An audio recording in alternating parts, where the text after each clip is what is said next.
In the heart of Ljubljana, Rog Factory, once an important industrial centre, will be developed into a contemporary creative space. As a first step, RogLab, a small creative hub full of rapid prototyping equipment, was established by the city of Ljubljana.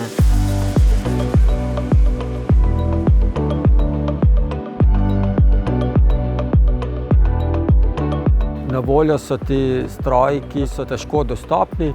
Na enem mestu v bistvu dobiš ogromno stvari, ogromno znanja. Since it was established 6 years ago, RogLab has hosted more than 4,500 unique users. 70% of them are women.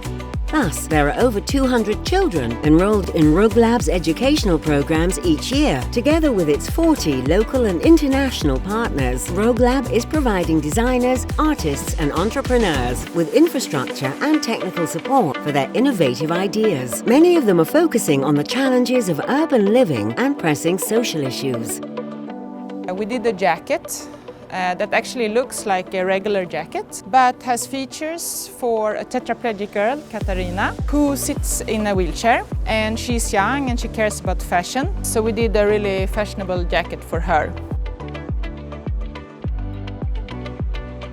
Through RogLab, the city of Ljubljana has been testing on a very small scale the working modalities that could become the essence of a future revitalized Rog Factory. Innovative and original, it will once again serve the creative and enterprising spirit of Ljubljana.